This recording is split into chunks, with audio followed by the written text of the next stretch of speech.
Hello and welcome back to another episode of the Gaming Dadcast. Apparently, this is going to be a theme with all of our dogs here just joining me. Anyway, welcome. If you're listening on the audio platforms, here's a virtual hi. And for those watching on YouTube, there's your wave. Anyway, we're going to be talking about Mass Effect, and we're going to be talking about remakes and remasters today. So, let's get started. When I started attending a university, I moved to Southern California. I had completed 2 years in junior college in Humboldt County and got my associate's degree. Then decided to finish up my last few years at Cal Baptist University to go on and use absolutely none of what I went to school for because reasons. Anyway, saltiness aside there, it was a big change. Each summer and winter break, I would travel back up to Humboldt County, a roughly 9 to 12 hour drive one way, work to gain some extra funds, then go back south for school. I would still get a part-time job when I was going to school, but that was more just for extra cash while I was down south. Honestly, I was pretty broke most of the time, so I learned what it was like to barely make ends meet. School, work. I didn't do too much outside of those two things. But I began hanging out with fellow students in hopes to gain new relationships and new experiences because I knew I had to have something more. What little downtime I had was dedicated to gaming. It helped me to relax, and by this time of my life, it had become a large part of my activities. This cycle started to take its toll on me mentally and emotionally, so I did something that gave me a great amount of perspective. It wasn't necessarily a conscious choice, but it also wasn't a pure coincidence. It was something that, looking back on it now, was what I needed. I stepped away from gaming completely for a time, and it appeared that I wouldn't go back to it. But obviously, here we are talking about video games. There was a single game series that brought me back to this hobby of mine that I enjoy so much. This is the story of Mass Effect and my time away from games.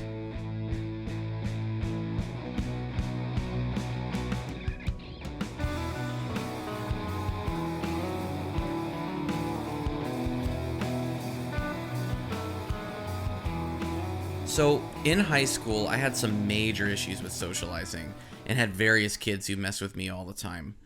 I won't hang out on that since that could be a whole other story, but my point being that I had a rough first couple years of high school. The latter year or two was much better as I started to gain confidence in myself. Junior college was actually pretty great too. I made friends, enjoyed most of my classes, and truly felt like my own person. I found a place to live, paid my own bills, paid for all my classes and books, and worked my butt off when not going to school. Things were going very well. Then the choice to finish college out at university changed everything.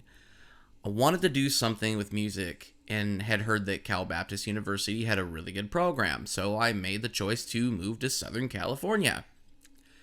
I was used to rural areas, little to no traffic, and relaxed communities. Moving to Southern California was, well, it seemed kind of stupid all around, but I was making my own choices and feeling good about myself, so I followed through and got accepted with a scholarship. Within weeks, I had lost my self-confidence. Many of these kids, yes, they were adults, but man, they still sure acted like they were in high school. Many of them were petty, fickle humans who made me question my decision to attend. I felt like I had no friends, couldn't connect with anyone, and simply stuck to my studies. I also had to get a part-time job to pay for random one-time bills that would, greet me every now and then. So I simply avoided others on campus. In fact, I was better friends with my coworkers at my part-time job. Again, a story for another day. I had a bad attitude toward other students on campus. I worked when I wasn't studying, and any extra time I had went to gaming. It didn't take too long till I realized something needed to change. Then, something unexpected happened that was the catalyst for a big change in my life. A longtime friend from Humboldt decided to move down to Southern California with me. This led me to stay in Southern California 100% of the time. I would no longer be traveling back and forth during each school break. We had one other friend join us, and we found an apartment we could rent just outside of campus. We began hanging out with certain groups of people from college, going bowling with friends at other places we frequented, eating at 11 p.m. with a group of people just because we started just doing things again, and it was wonderful. But with this change and using my extra time to hang out with others, I had no time for gaming. I mean, I was still working and doing studies basically 90% of the time, so I had to trade gaming for socializing.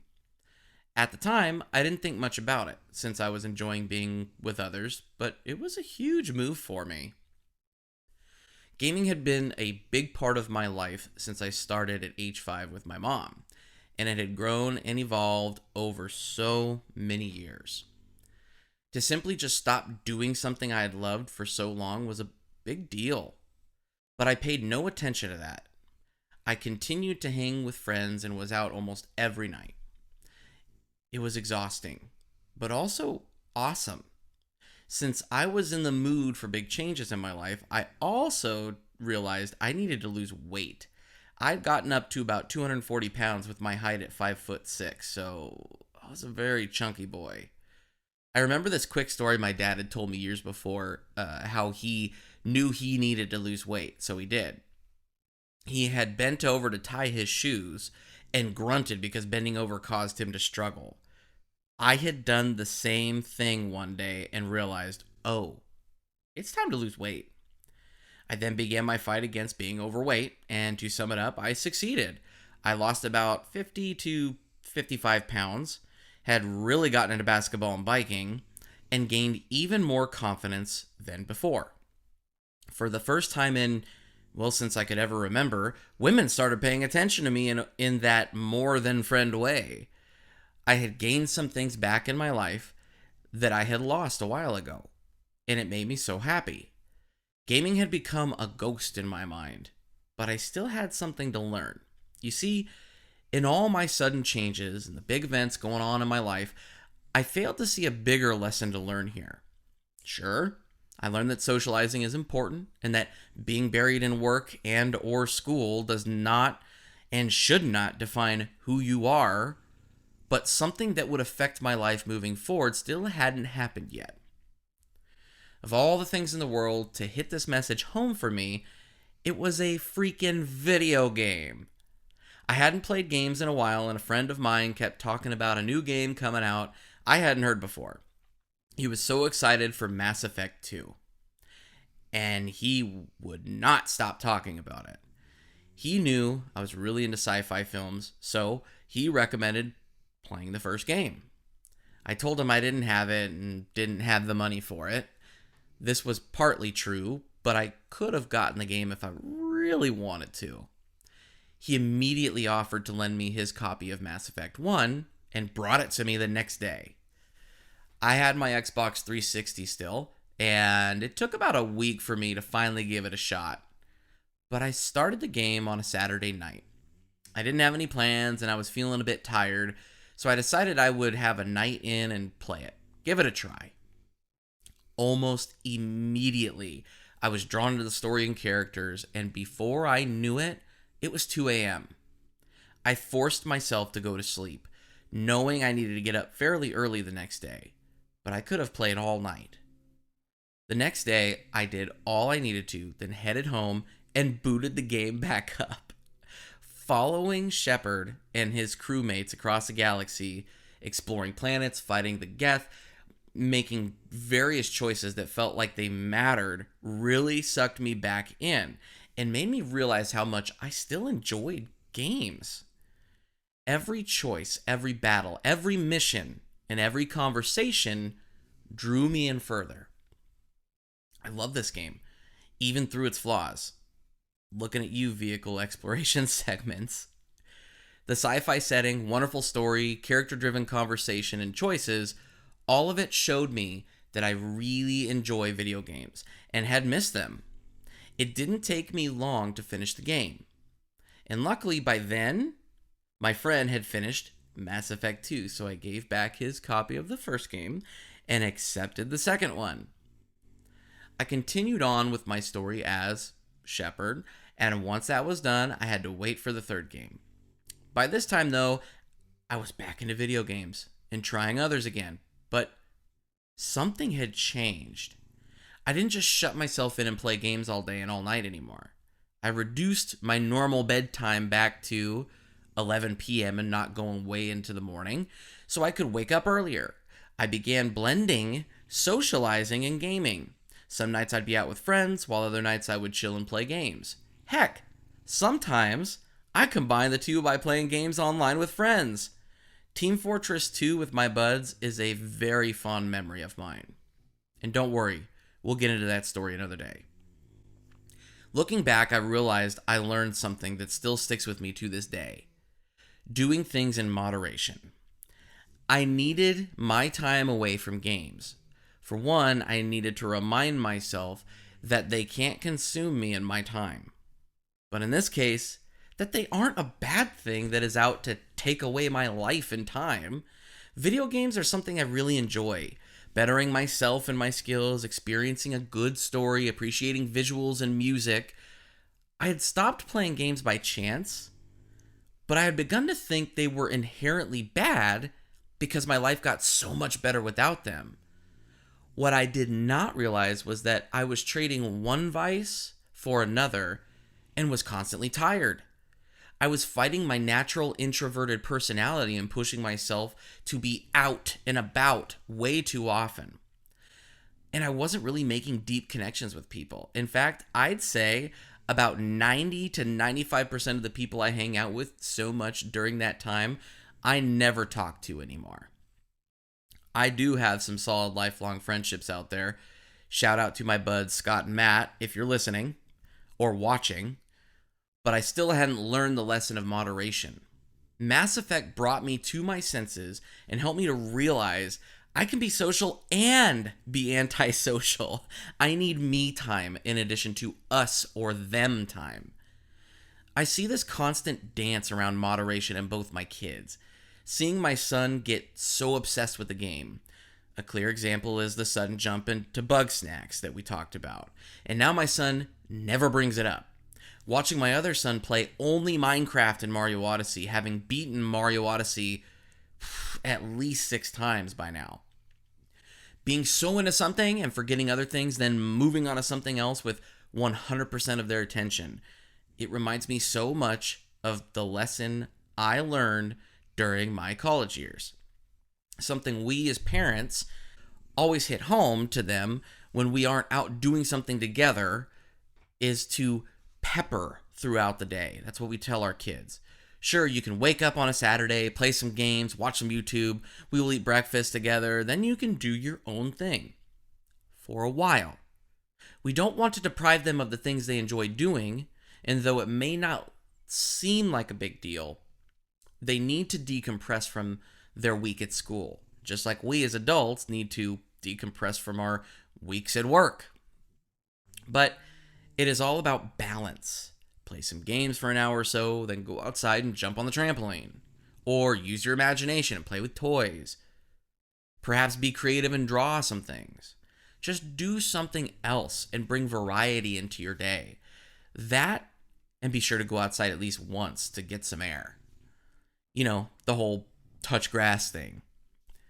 Moderation is the key, and Mass Effect helped me to see that. It wasn't the sole factor in my journey, but it was the effective final piece to help me truly understand what moderation is and to enjoy many things that life has to offer.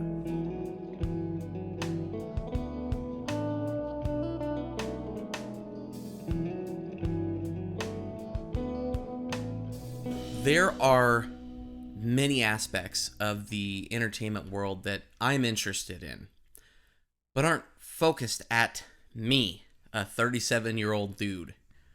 I still love cartoons, but constantly remind myself to not be hypercritical because, well, They're cartoons, and their main demographic is most likely not some 37-year-old goober.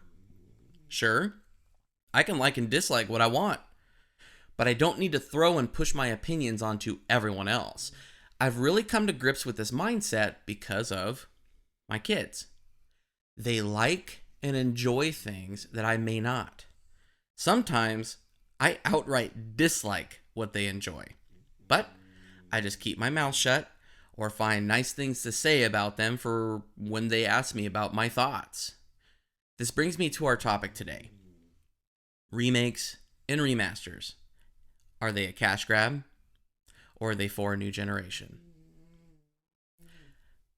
I absolutely love when games are functionally updated. I think this is an excellent pro for remasters and remakes.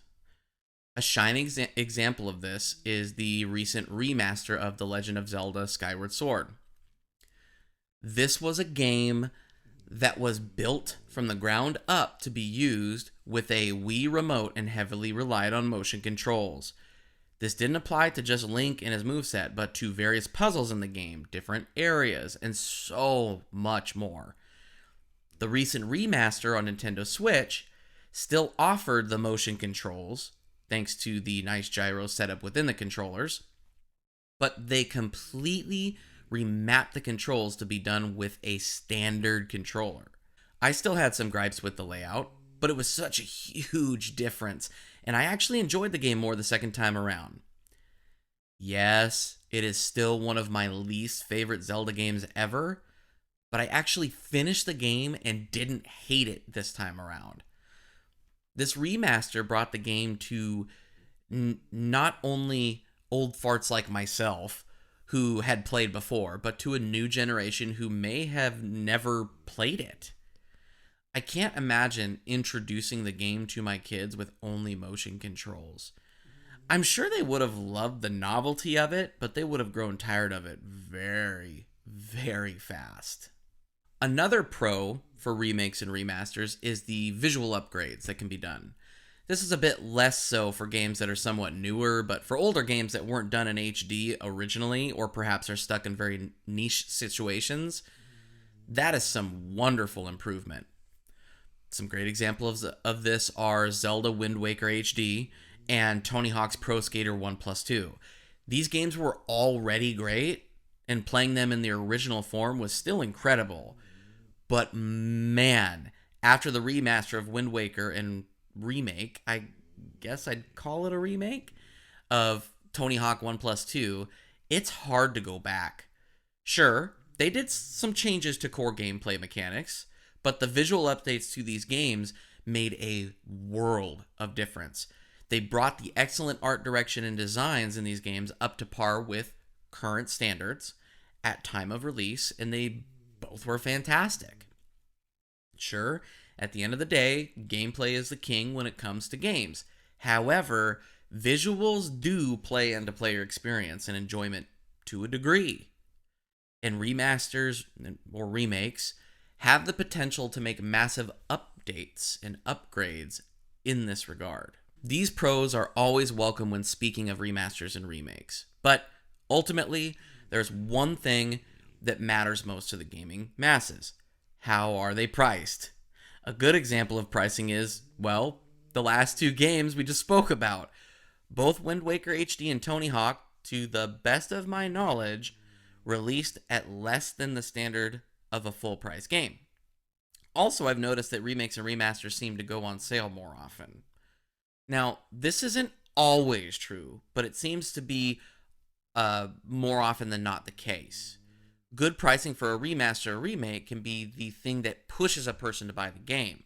Yes, visual upgrades are awesome, and being able to have a better time playing the game is great. But if it is overpriced, people are more likely to pass on it and not experience these things firsthand. Just like good pricing for a remaster or a remake can become a good thing, bad pricing can completely derail the launch of these types of games. Poor examples of this, well, I guess you could say good examples of this, are the aforementioned Skyward Sword remaster and the recent Last of Us Part 1 remake. These were full price games that are very questionable at their pricing. Look, I understand doing these adjustments, core gameplay mechanics for Skyward Sword and major visual upgrades for Last of Us, cost studios time and money. I get that.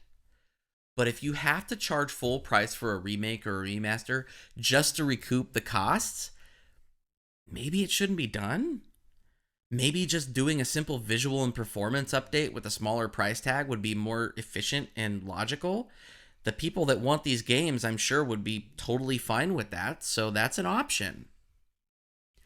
For instance, having to charge full price for a remake due to massive visual updates doesn't sound like a good trade-off to me.